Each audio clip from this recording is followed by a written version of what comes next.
Loudburst. Just what you want to hear.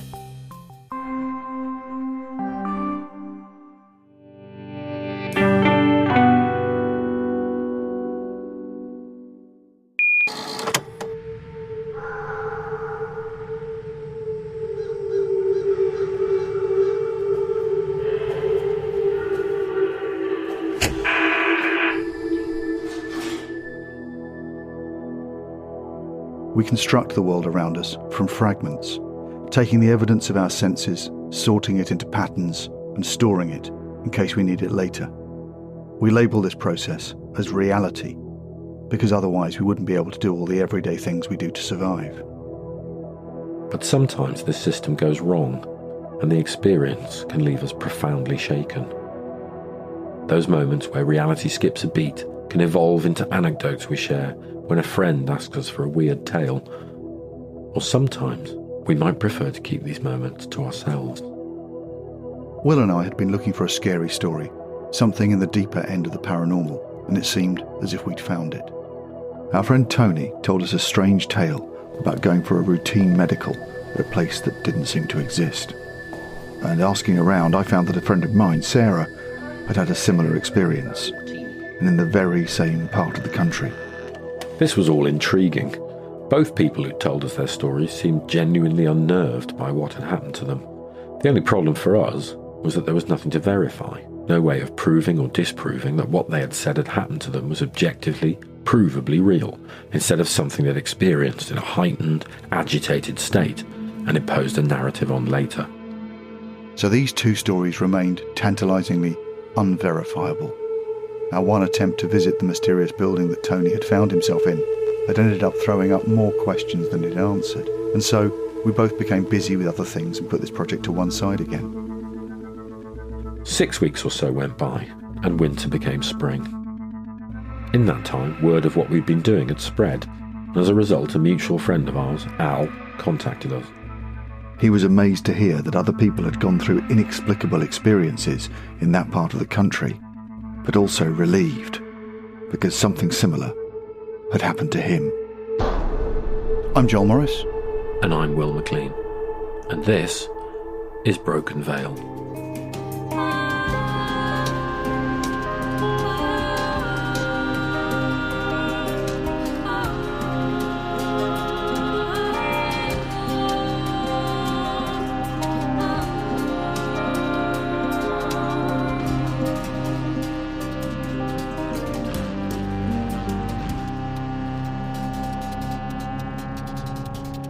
Episode 3, The Language of Angels. Al is a director, so he often has to visit potential filming locations, often in weird and wonderful places. What was most important from our point of view was that unlike the previous accounts we'd heard, Al's story came with not one, but two details that we could easily verify, namely a location and a person. But let's not get ahead of ourselves. It was a while ago, I was looking for a location for a show I was doing. We needed a bunker, and I love my kind of brutalist spaces. And there was a place that our location manager had found in Essex. And I know Essex pretty well, because I lived there for quite a long time. My parents still do. And there was this bunker that a location manager had found for us and said, go and have a look at it. He couldn't make it that day, so I went my own. Right. And I knew where it was from knowing the area. So I headed down there one morning. This wasn't Kelvedon. Wasn't Kelvedon, no. Although that would have been a good one. If you don't know, Kelvedon Nuclear Bunker is a tourist attraction in Essex, an eerie relic of the Cold War which you can visit.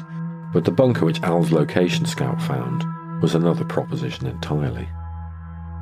It's privately owned. I met the guy when I got there, and he was a bit of an oddball. He was pretty unfriendly, pretty pedantic. You often come across, people like that, I guess. But he definitely gives filming permissions for filming in this bunker because there was a catering van and a film crew there.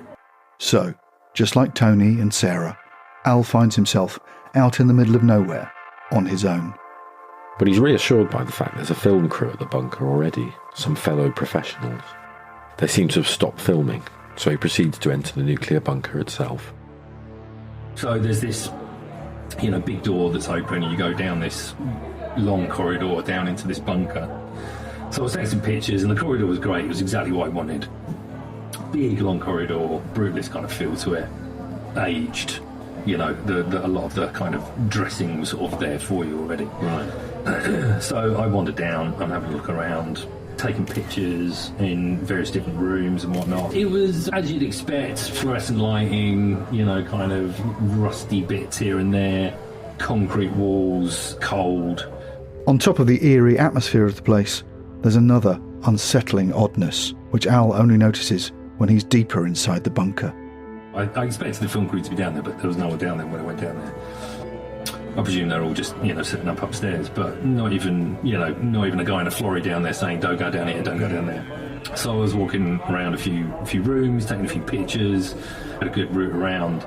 And then, after 10 minutes or so alone in the empty, cold bunker, Al becomes aware of a curious sensation. I suddenly felt like I wasn't alone down there, which is odd because it's pretty echoey down there. I could certainly hear my own footsteps as I'm walking down the corridor into this bunker, and it felt like there was someone else there. It's hard to explain, and I don't normally subscribe to that kind of, the supernatural or anything like that, so, it's just my mind playing tricks is always what crosses my mind. But I turn around and I see a woman.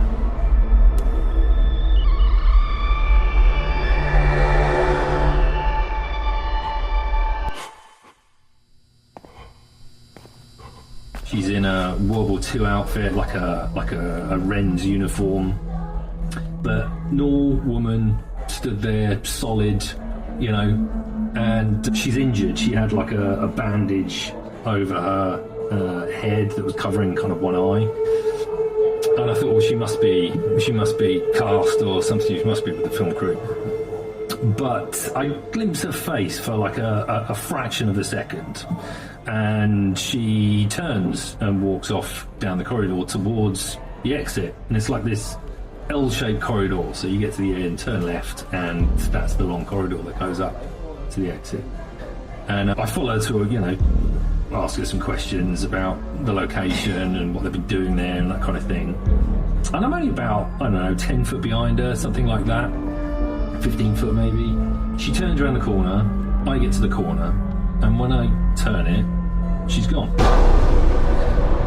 Which freaked me out, if I'm honest. Like I say, I don't normally subscribe to that kind of, the supernatural kind of goings on. But there's no doors, there's nothing she can't have slipped away. There's no doors, there's no way she could have gone anywhere. It's just one long corridor that leads up out. That's a good 50, 70 foot, this corridor that leads out of the bunker. She couldn't have gone anywhere else. Al is a sensible bloke, not given to flights of fancy, and so faced with an inexplicable happening, he starts to look for a rational explanation.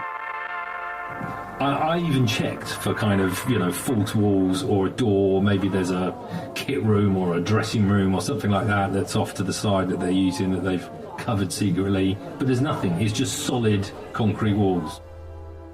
But as Al struggles to process all this, he realises a very, very odd detail about his encounter with the woman. I felt like I recognised her. Like I say, I glimpsed her for like just a tiny, tiny second or so before she turned and walked off. I felt like I'd seen this person before. Like someone from your family that you haven't seen for a long time, or something like that. There was something really familiar about her, and I'm not easily scared, but that did freak me out. Rattled, Al heads back to the surface, only to find that something even more inexplicable awaits him. So I come out of the bunker, and the film crew have gone. There's no catering van, there's no film crew there anymore, which is odd because it wasn't that late. They must have had time to get there, set up, go out and shoot. They must have been shooting for like 30 seconds. Al decides to find the bunker's owner and ask him what's going on, but this just throws up more unanswered questions. So I asked him, was there a crew filming there today? And he said, no. And he said there was like a commercial shooting there. And I said, oh, today? And he said, no, like a day or two ago, something like that. Al drives back to London soon after and tries to put the whole troubling experience out of his mind. But a week or so later, he sees something which makes him doubt the evidence of his own senses. Anyway, about a day or so later, I'm just idly surfing, channel surfing on the TV. And as I'm flicking through the channels, UK Gold comes on, and I see the face of the woman from down in the bunker.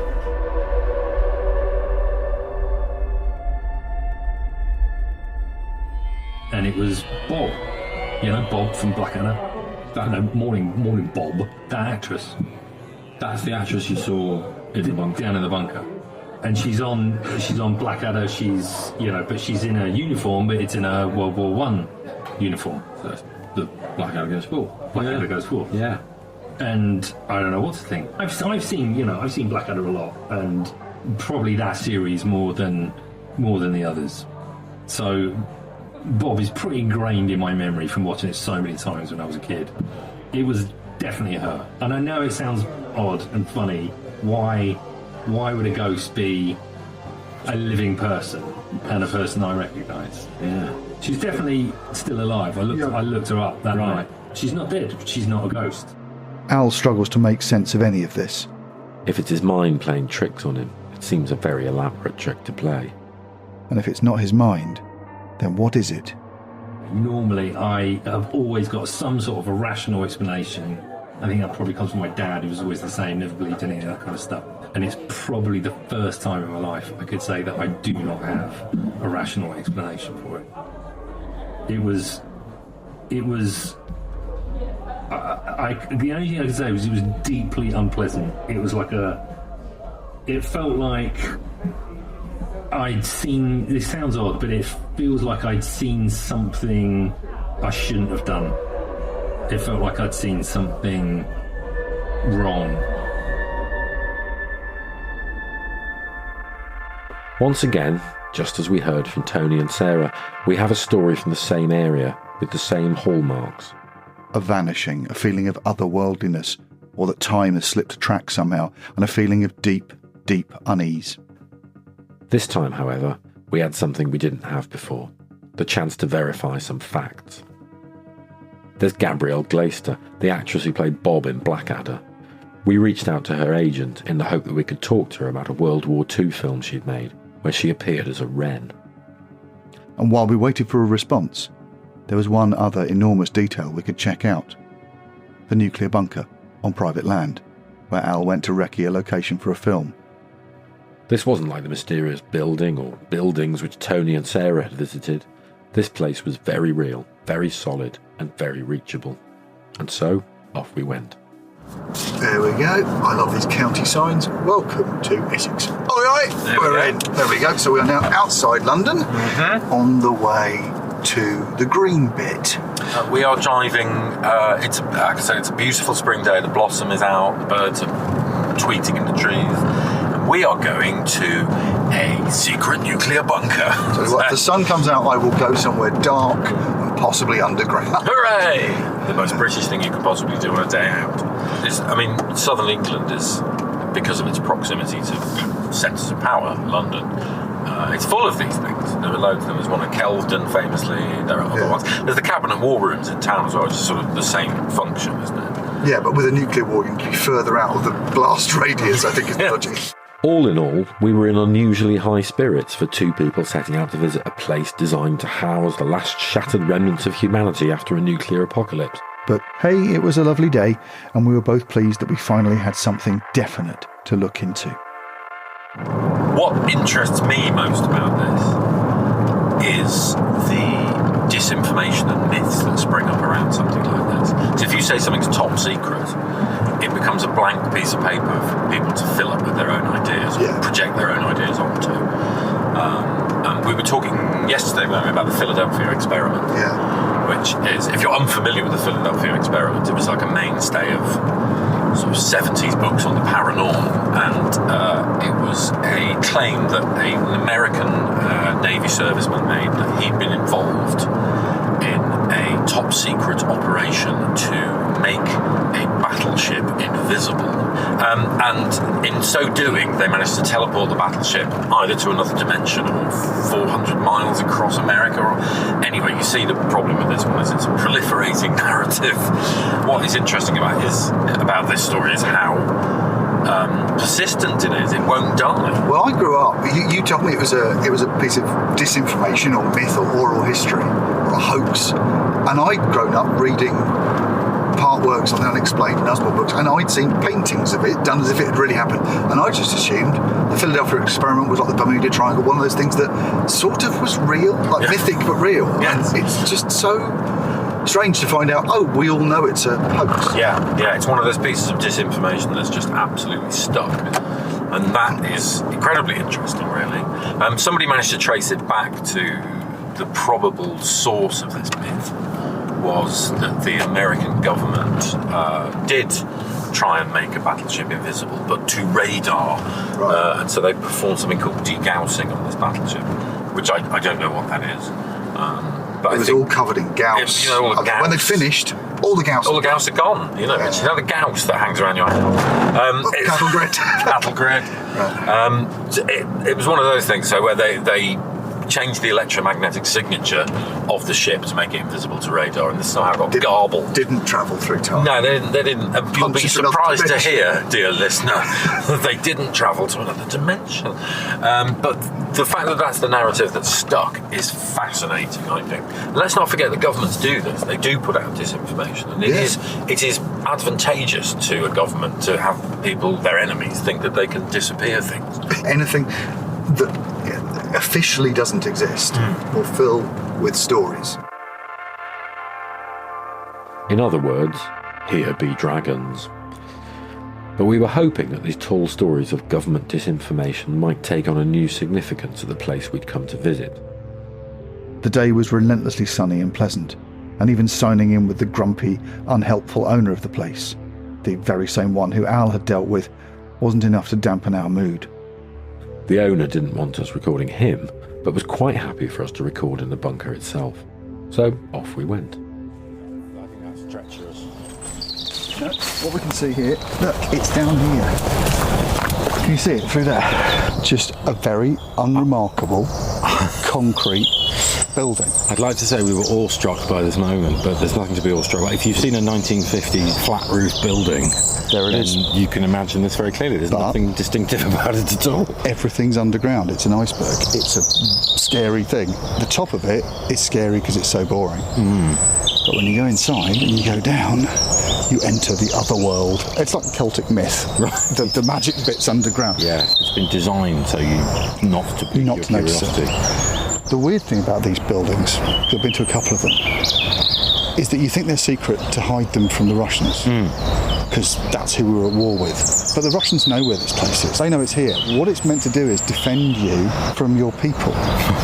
And so it has to look as boring as possible from above. This was a disturbing idea.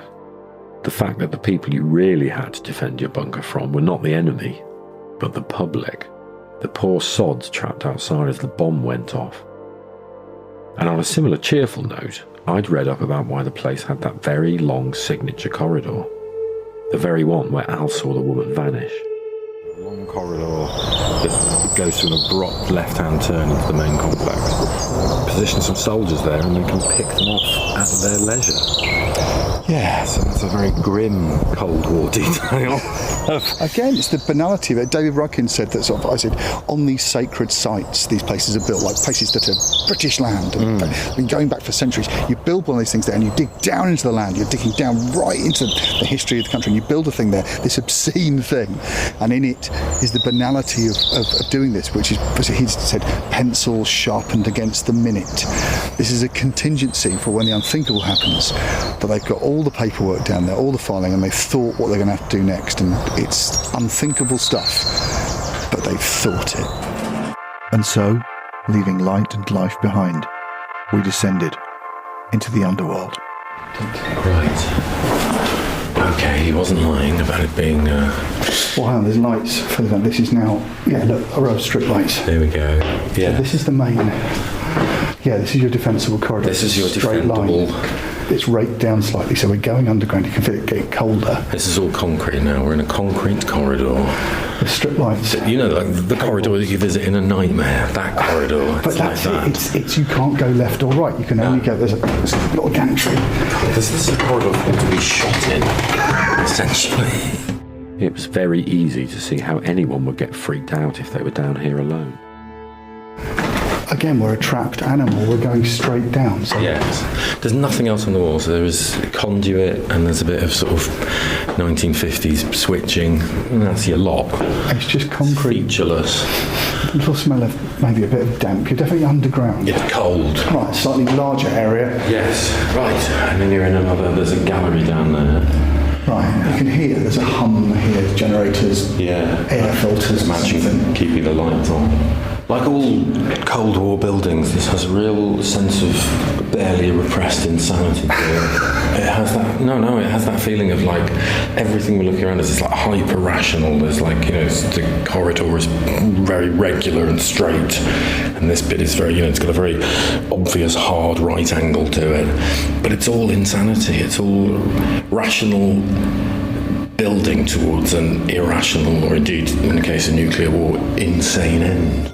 We'd heard Al's story and discussed it while up on the surface, but down here we got a very different perspective on how he must have felt. If you're down here in a place that reeks of damp and wartime paranoia, and you're waiting to see something around a corner. Do you think that makes it more suggestible? Every time you go into one of these larger spaces, all you can hear is this sort of subsonic hum. Yeah. If the story is that someone who's just at work, they're just working. Yeah. So they're thinking they're rational, they're a day at work. You're looking out for rational things. Yeah. That's the perfect time for something irrational to happen, because you're on high alert. Yeah, you're on high alert, but you don't think you are. This place, this arc for a tiny sliver of civilization to endure after an unthinkable cataclysm would set anyone's nerves on edge. Well, yeah, you're aware of that, but again, you're trying to sort of be rational and calm and look out for stuff for business as usual. Your brain is filling in all sorts of nonsense in the corner of the periphery of your vision. You could see things and imagine things that weren't there, but it was the perfect place for it. Jesus Christ. What was that? There were people down here. Someone's just dropped something. You think? Someone dropped a tray. Someone was carrying a tray or something. Or it's a metal plate on a wall. Hey, we're going. We're leaving. Come on. It's our cue to go. Okay. And there it was. If we'd jumped out of our skins because someone in another part of the building had simply walked into or dropped something, God only knew what tricks the mind could play on somebody down here alone. Once we were back on the surface and thinking straight, we remembered there was one more detail we could verify while we were here.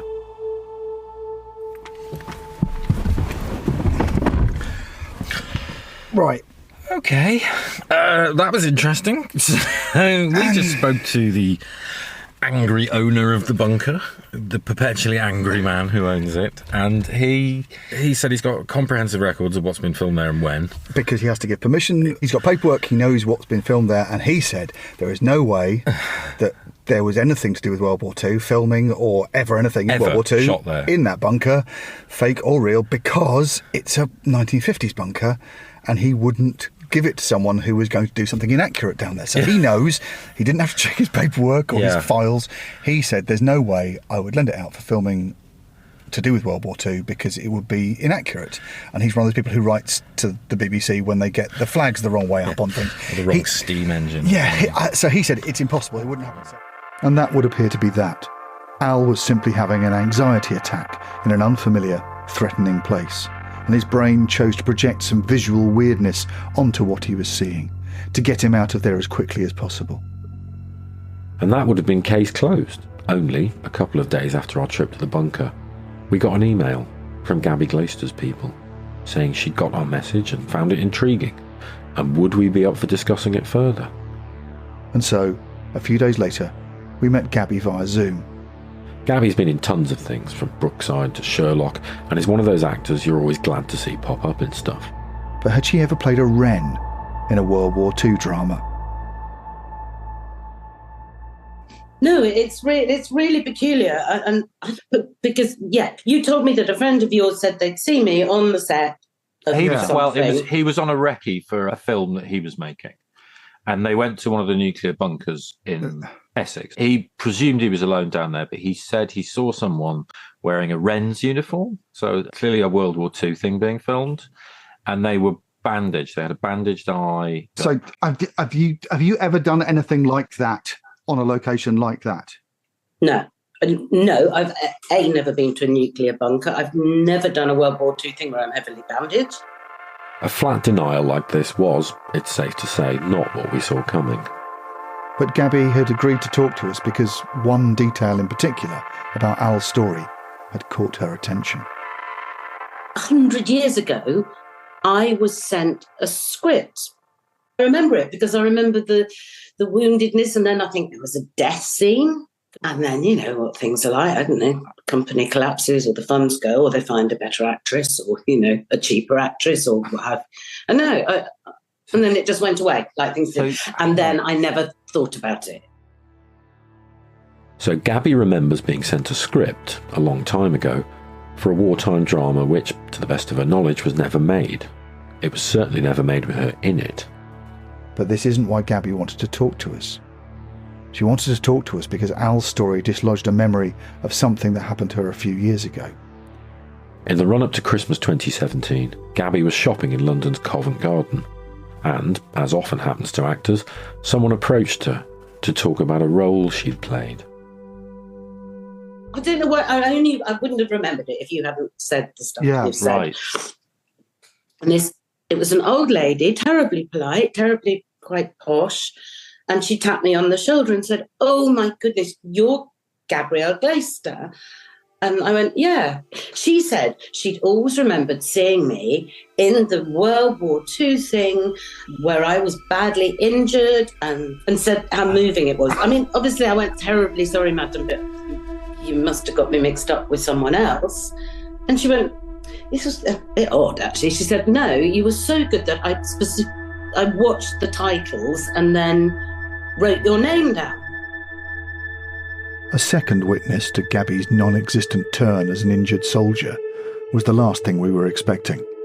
We asked if she knew the title of the film and she couldn't recall, but the next day she messaged to say she'd found the original email with the script sides attached for the abandoned project. It was a code-breaking drama called The Language of Angels. The old woman, she remembered, had called it That Angels Thing. We looked it up. It didn't exist. Excited and unnerved and with little sleep, we met the next day for a coffee in central London to discuss our thoughts. My trying to be rational about this, the possibility is that those two things line up but they're not caused by the same thing. Okay. It's just coincidence that a dotty old lady misremembers who was in something, and that Al, his peripheral vision filled in an image of someone who might be down in a bunker like a wartime person, and filled in, he says, "Oh, it's a World War II uniform." You go, "Well, she wears a World War I uniform in black and white." Maybe your brain filled in that with a familiar face. Given the strength of the other two stories, in pretty much the same corridor of the world, I'm not going to say I'm completely committed to this as a theory, but it has the Mandela effect hallmark. I gave Joel a copy of the 14 Times. From my point of view, the evidence was beginning to line up, and it seemed to point to one thing.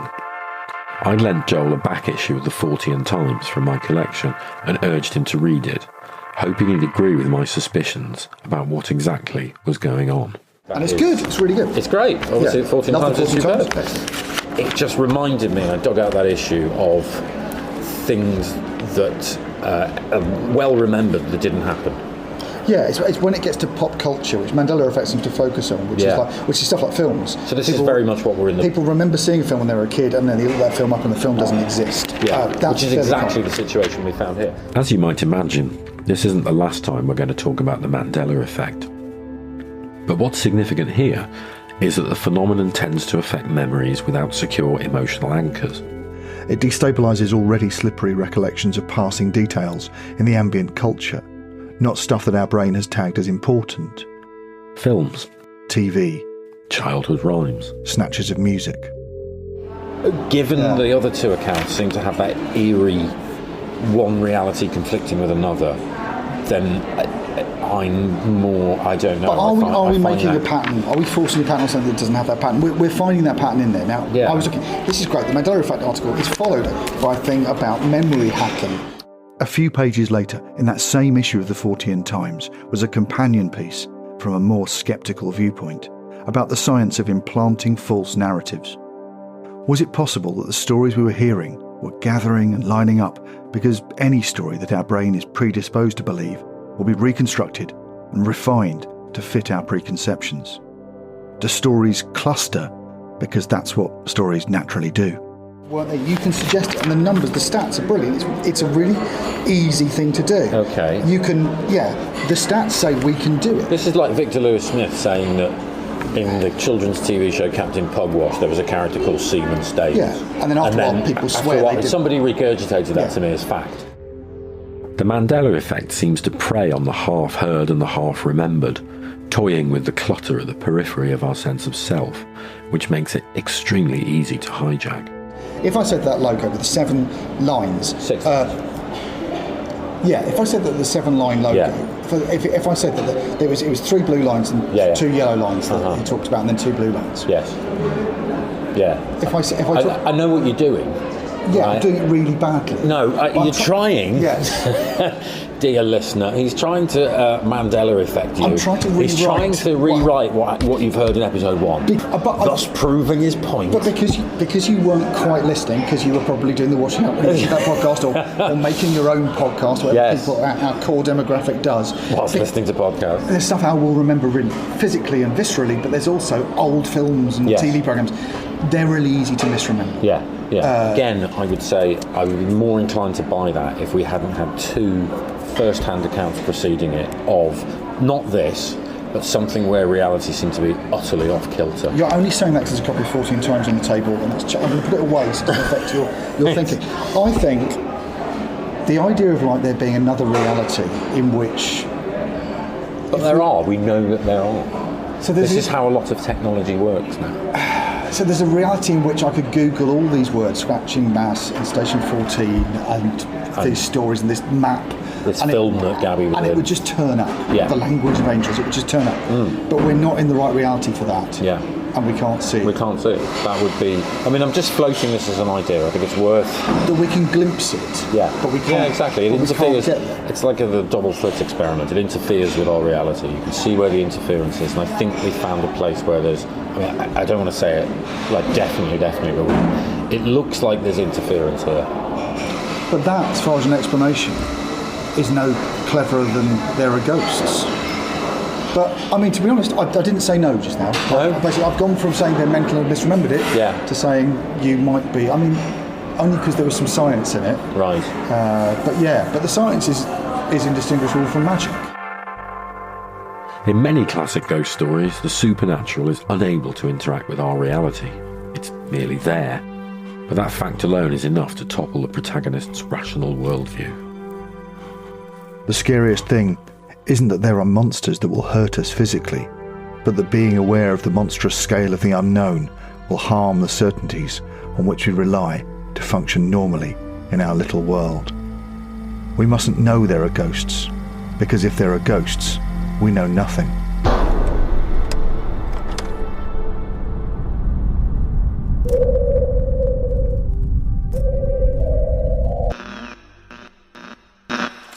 Next time on Broken Veil. I tell you what it reminded me of. It reminded me of The Weeping Woman.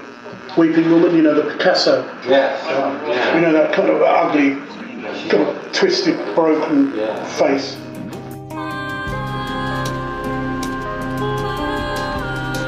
Broken Veil was created by Will Maclean and Joel Morris. Music by Philip Morris. Production and additional music cues by Joel Morris. Theme music by Josie M. Clark. thanks to all our contributors. This podcast is a production of Cheese and Pickle in association with Loudburst.